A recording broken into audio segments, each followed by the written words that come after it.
I watched him raise a toast, smile at our friends, and vanish from my life in less than an hour. The truth I found later was far worse. People think I'm exaggerating when I say my husband vanished during our anniversary party. But there's no better word for it. He vanished. One moment he was beside me, smiling politely as he clinked glasses with our friends, and the next moment he was simply nowhere. His name is Daniel. We had been married for 7 years. 7 years of photographs taped to refrigerator doors, handwritten notes tucked into lunch bags, and promises whispered in the dark when life felt too heavy. We weren't perfect, but we were the couple everyone believed would make it. I believed it too until the night everything changed.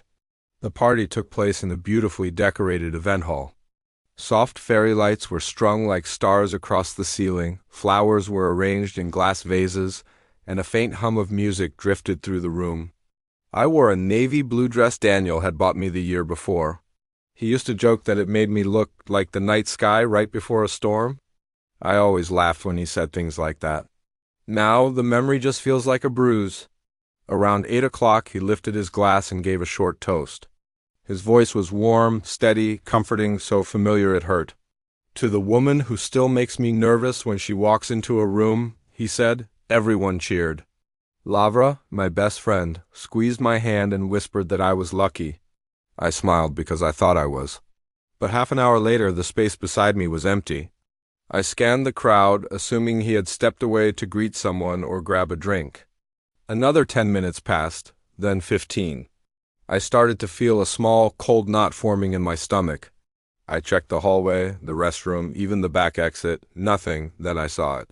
Through the large glass doors at the front of the hall, I could see our parking spot. His car was gone.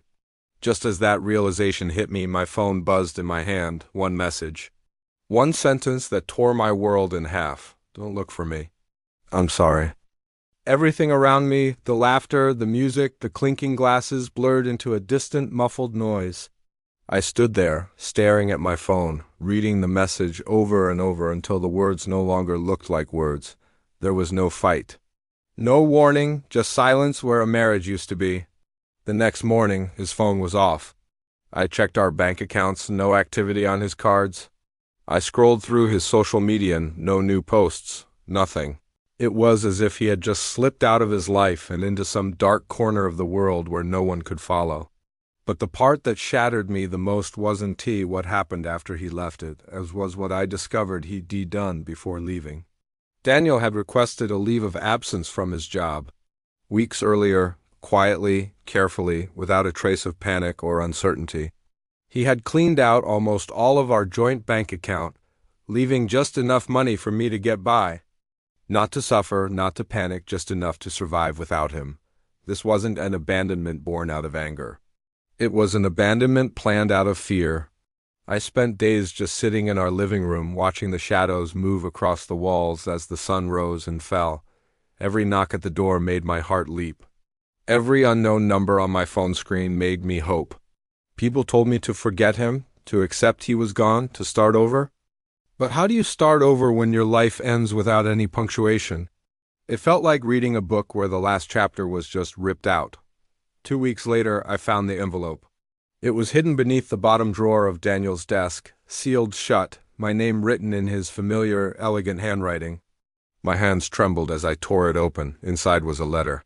I know this will break you, it began, but I can't stay. The man you loved isn't me anymore.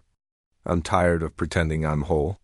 You deserve someone who still knows how to exist. It wasn't closure. It wasn't an explanation. It was a goodbye from someone who had carefully rehearsed disappearing. He'd planned every detail, every step, making sure his exit was as clean as possible for him and as devastating as possible for me.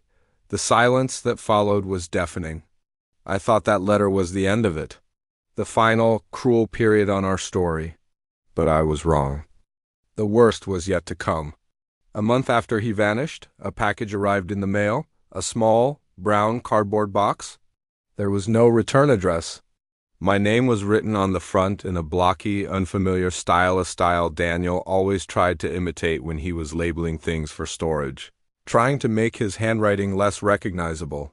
My heart pounded against my ribs as I sliced the tape open. Inside, there were 3 things: a small black notebook, a photograph, and a gas station receipt from a town in coastal Oregon. The photograph made my stomach drop. It was Daniel. He was standing near a pier with the ocean gray and choppy behind him. He was thinner, with a new beard, and he looked exhausted, yet strangely at peace, like someone who had finally stopped running from the world, from himself, from me. He looked like a stranger, but a stranger who had found what he was looking for. I picked up the notebook. It wasn't a diary. It was just fragments of thoughts, small windows into the mind of a man unraveling all by himself. The waves are loud at night. They drown the noise in my head. I didn't leave to hurt her. I left because I was tired of faking normal. Maybe disappearing makes me a coward, but at least it makes me honest. Each entry was a small stab.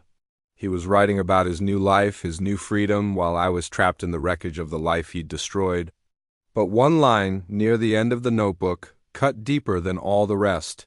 The hardest part isn't leaving. It's knowing she loved me long after I'm gone. And in that moment, for the first time since he left, something hotter than heartbreak rose in my chest. It was anger, sharp, burning, and alive. He hadn't been kidnapped. He hadn't been forced into this. He hadn't lost his mind in a moment of crisis. He chose this. He chose to leave, and then he chose to mail me proof of his peace while I was left drowning all alone. He thought he knew me so well. He thought he knew I'd just keep loving the ghost he left behind. But he was wrong.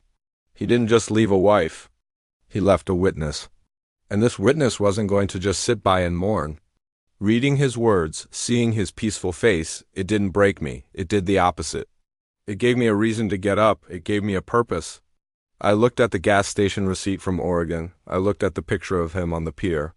He thought he was gone for good. He thought he was untraceable. He thought I would just let him disappear.